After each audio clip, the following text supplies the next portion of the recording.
할렐루야! 우리 친구들 이 자리에 함께 나와줘서 너무너무 환영하고 또 축복합니다.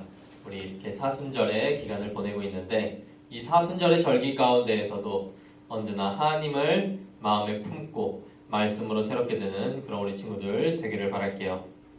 오늘의 말씀 가운데에서는 이제 지난번에 있었던 그 박해로 인한 그 뒷이야기들이 새롭게 등장하고 있어요. 오늘 이 말씀을 통해서 우리가 그리스도인에 대해 한 번 더 생각해보는 그런 시간 되기를 바랄게요. 말씀의 첫 시작을 보게 되면 스데반의 일로 일어난 환란으로 말미암아 흩어진 사람들이 베니게와 구브로와 안디옥까지 이르게 됐다라고 그렇게 기록되어 있어요. 이 베니게와 구브로, 안디옥은 유대 땅이 아니고 유대 바깥 이방에 가까운 그러한 땅이었어요. 특히 안디옥은 이방의 나라, 이방의 도시였어요. 그러한 도시까지 흘러들어간 주의 종들은 그곳에서 말씀을 전하기 시작하는데 처음에는 유대인에게만 말씀을 전했어요. 전사님이 지난 시간에도 이야기했듯이 그 시대 유대인들이 가지고 있던 생각은 구원은 유대인만 받을 수 있다고 생각했어요. 선택받은 사람들은 유대인뿐이고 유대인만 구원받을 수 있고 유대인만 천국 갈 수 있다고 그렇게 생각을 했기 때문에 유대인에게만 말씀을 전했던 거예요. 그런데 그러던 중 몇몇 사람들이 안디옥에 있는 헬라인, 이방인에게도 말씀을 전하기 시작하는 거예요. 그런데 놀랍게도 그 말씀이 그들 안에 들어가 그들도 믿기 시작했던 거죠. 여태까지는 유대인들만을 위한 그러한 종교였다면 그곳에 이제 헬라인들도 포함되기 시작했다는 거예요. 그래서 이 소식을 들은 예루살렘 교회, 그러니까 12사도들, 주님의 12제자들은 이 소식을 듣고 아니 이방인들이 어떻게 말씀을 받아들이게 됐고 어떻게 교회의 일원이 될 수 있는가 깜짝 놀라서 이제 그곳에 바나바를 파견하게 돼요. 가서 이제 좀 확인을 해봐라 하고 내려갔는데 바나바가 보니까 그들이 정말 복음을 신실하게 믿고 하나님 안에서 살아가는 게 보이는 거예요. 그래서 바나바도 그곳에 머물러 있으면서 말씀을 전하고 혼자만으로도 힘드니까 그곳에 사울까지 함께 불러서 함께 복음 사역을 전하게 되었던 거예요. 오늘 말씀을 보게 되면 헬라인들에게 복음이 전해지게 되었다는 사건을 기록하고 있기도 해요. 우리가 지난 시간에 베드로를 통해서 이제 새롭게 깨끗하여진 하나님의 자녀들이 될 수 있는 이방인들이 생겨나게 되었다는 것을 알았는데 그것과 이 사건은 조금은 결이 다른 사건이라고도 볼 수가 있어요. 같으면서도 다른 거예요. 전 사건에서는 베드로가 그냥 이방인 한 사람을 찾아가서 그에게 복음을 전한 사건, 그러고 끝나요. 그런데 이 사건의 경우에는 단순히 복음을 믿는 것뿐만이 아니라 그들이 함께 교회에 함께하게 되는 거예요.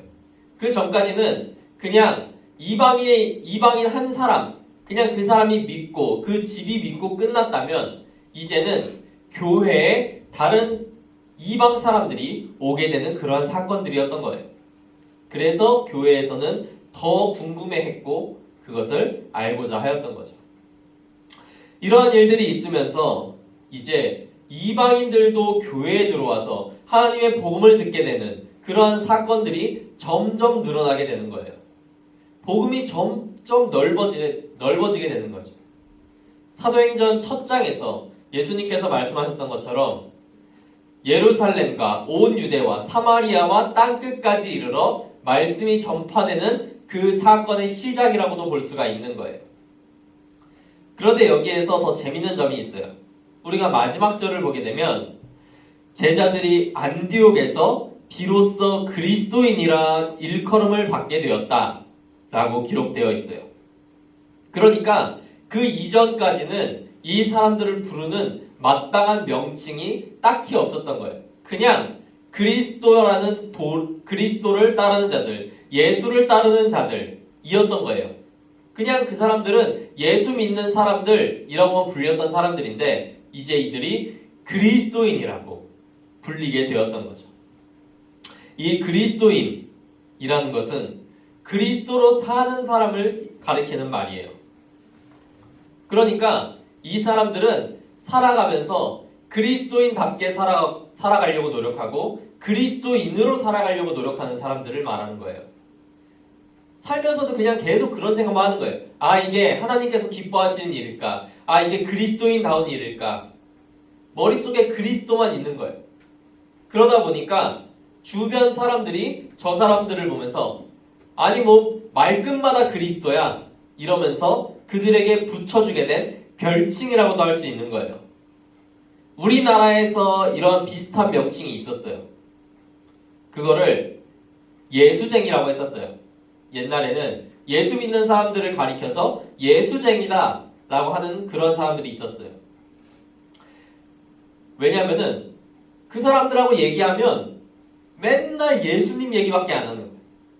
그 사람들 입에서 나오는 얘기는 예수님 얘기밖에 없어. 얘기를 해보니까 이 사람들이 맨날 예수님 믿어야 된다. 예수님 믿어서 내가 지금 이렇게 행복하다. 너도 예수님 안으로 들어와서 같이 생명을 얻을 수 있다. 이렇게 예수님 그러니까 아니 뭔 맨날 말끝마다 예수야. 아예 저런 예수쟁이들. 그랬던 게 우리나라에서 불렸던 예수쟁이라는 표현이었어요. 전 그 표현이 당시에는 그렇게 썩 좋은 표현은 아니었어요. 왜냐면은 그 사람들의 부정한 표현으로 부르는 거였기 때문이에요. 그런데 전사님이 생각하기에 이 표현은 굉장히 좋은 표현이라고 저는 생각해요. 왜냐면은 그 사람들이 얼마나 예수로만 살아갔으면 정말 말끝마다 예수밖에 없었던 거예요. 생각을 해도 예수님 생각하고 말을 해도 예수님 말만 하고 살아갈 때도 예수님처럼 살려고만 했으니까 그 사람들은 예수쟁이 소리를 들었던 거예요. 전사님 우리 친구들도 그런 말을 들었으면 좋겠어요. 우리가 기껏 그리스도인이라고 하고 사는데 우리가 그리스도로 살지 않고 그리스도를 생각하지 않고 우리의 말에서 그리스도가 나타나지 않는다면 우리는 그리스도인이라고 할 수가 없는 거예요. 우리가 이 교회를 딱 나가자마자 우리 머릿속에서 그리스도가 싹 사라진다면 우리는 그리스도인이 될 수가 없는 거예요. 우리는 여기에서도 그리스도를 생각해야 되고 그리스도로 말해야 되고 그리스도로 살아가야 되지만 저 바깥에서도 그리스도만 생각하고 그리스도를 말하고 그리스도로 살아가야 하는 거예요. 우리가 백날 우리가 그리스도인이라고 말한다고 우리가 그리스도인이 되는 게 아니고 세상 사람들이 주변에 있는 사람들이 우리에게 그리스도인이라고 불러줄 때 우리가 그리스도인이 될 수 있는 거예요. 우리가 그런 것도 있잖아요. 내가 자칭 자기 자신을 칭할 수 있는 그런 거를 백날 얘기한다 하더라도 우리가 그런 사람이 되는 게 아니에요. 다른 사람들이 인정해주고 불러줄 때 우리가 그런 사람이 되는 거예요. 우리 친구들이 생각하기를 나는 내 외모는 내가 연예인에게 크게 지지지 않아.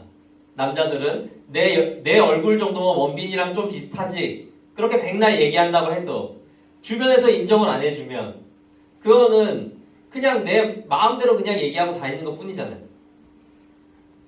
그런데 그게 아니고 내가 외모에서 꿀리지 않지 그랬을 때 주변 사람들이 인정해줘야 그때 비로소 내 외모가 인정받는 외모가 되는 거고 남들이 보기에도 그런 외모라고 생각되어진다는 거죠. 이런 것처럼 우리는 그리스도인답게 살아가야 하고 주변 사람들이 보기에도 그리스도인다워야 되는 거예요. 그런데 참 재밌는 게 그리스도인으로 살아가는 사람들은 주변 사람들이 보기에도 자연스럽게 그러한 뉘앙스가 드러날 수밖에 없어요. 왜냐하면 교회 다니는 사람들, 하나님 믿는 사람들은 기본적으로 생각할 때 머릿속에 예수님 생각이 들어가 있을 수밖에 없기 때문이에요. 다른 사람들은 거짓말, 이런 것들, 작은 속임들을 할 때 죄책감을 갖지 않는 경우가 생각보다 많아요. 근데 우리는 그런 걸 할 때 속에 찔림이 있을 수 있잖아요. 아, 우리 교회에서 거짓말하지 말랬는데, 교회에서 속이면 안 된다고 했는데, 그런 것들.